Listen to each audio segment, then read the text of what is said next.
There's nothing you cannot do. You can have anything you have ever wanted, anytime you want, as soon as you give a shit, blame yourself, and put some work in.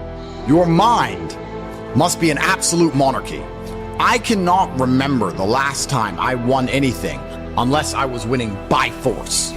You do not win. There's no easy ride to the end. You're only ever going to win by force. Your mind must be an absolute monarchy where your commands are instantly obeyed and you instantly comply with your own mind.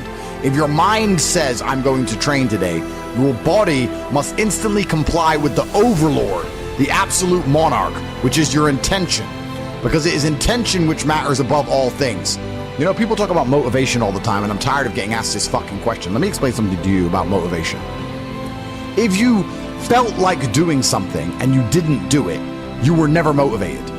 And if you didn't feel like doing something and you still did it, then you were motivated. How you feel has absolutely nothing to do with motivation. Motivation can be measured purely by the action in and of itself. Did you take action? Did you do what you were supposed to do? If so, you were motivated enough to do it. Even if you didn't want to do it, even if you hated the idea of doing it and was resentful about the fact you had to do it, that is motivation. The action itself. Because when you look at words like procrastination, they give big fancy titles for this. What procrastination is essentially is wanting and needing and knowing that you must do something and disobeying yourself. I'm dehydrated, I'm going to drink this water. You know what? Your brain knows you need to do it. I know I need to do it. I'm thinking I need to do it, and I just don't. That's the most ridiculous thing in the world, because if you can't listen to yourself, how do you expect anyone else to ever listen to you? How do you expect to ever be the boss of anyone else when you tell them what to do? They're going to obey you, which is necessary to run a family, to run any small to medium-sized company, to have, I guess, any real level of success in the world. If you can't listen to your own commands, you have no chance of having authority over everybody else, because people can smell it. They can tell a dosser when they see one. And I think men at home today need to be absolute monarchs over their lives. And this is actually a fantastic way to measure your capability as a man and your ability to get people to believe in you and your leadership. Let's imagine this. You're an absolute monarch of your life. You say what you want to do, you say how you want it to be, you say how you're going to live, you get it done. If a woman decides to stick by you with your absolute instruction and command, then she believes in your leadership. You have shown and demonstrated enough capability, perspicacity, indefatigability for her to sit at home and think, I want to follow this man wherever he is leading me. If she leaves you because you are not bending or breaking to her will, because it is an absolute monarchy that you own, that she is living within, then you're going to find yourself very, very lonely. So a great way to measure your capability as a man is to wake up and say, this is the life I want to live, this is how I'm going to live it, this is what I'm going to do, and see who's sticking around beside you afterwards.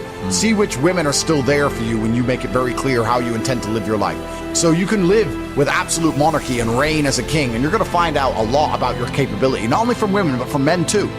What men want to stick by you when you say, look, this is how I'm going to live my life, this is what needs to be done, this is the life I'm going to live.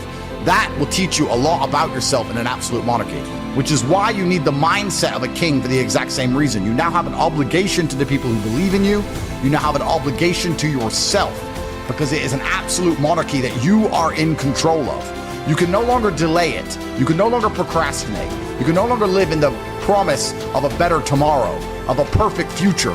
There is right now, and you have obligations you must fulfill. And I want to make this very important. By fulfilling your obligations to yourself, you default fulfill your obligations to everybody who believes in you and cares about you and loves you and relies on you. By fulfilling your obligations to yourself, you're not trying to get strong and get rich just to buy dumb shit. You're doing that because you owe it to yourself.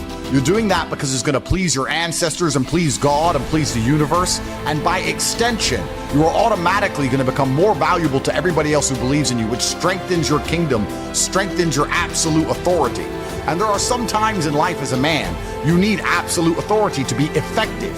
If this house sets on fire, I need to be able to say to my woman, get up, run. I don't have time for her to say why. I don't have time for her to say, where's the fire? Maybe you can put it out. My friend's boyfriend didn't yell at her like that. Why are you being rude to me? There's no time. I gave a command and I expect to be obeyed because it allows me to save her life and mine. If you do not have absolute authority over the people you are providing and protecting, you are not actually effective as a leader at all. I believe everything in the world is a choice. And people will argue with me when I say that. They say, no, I didn't choose to feel this way. And I'll argue back that believing everything is a choice empowers you to make the change. Trying to say that everything is not a choice removes your power and your authority and your responsibility and your capabilities. When people sit and say, oh, no, I didn't choose this, well, then they can't choose to fix it. Whereas if you accept that every single thing about you is a choice, then you get to choose to change it or not. So I think the most powerful thing you can do if you're a depressed or sad person is you can choose to stop being one. And that's the mindset which allows you to be most competitive in the world. Like what even is true and false? True and false is adopting the mindset or the strategies which allow you to compete and win. That's what's true. It's like fighting, right? People say lucky punch. There's no such thing as a lucky punch. It landed and you threw it. That's a punch. And that's a punch you've been training for. So I like what you said about it doesn't matter if it's true or not because it's empowering. I would argue that truth is empowering. What is true? Well, for me, what is true is what allows me to feel most powerful. That's what's true to me.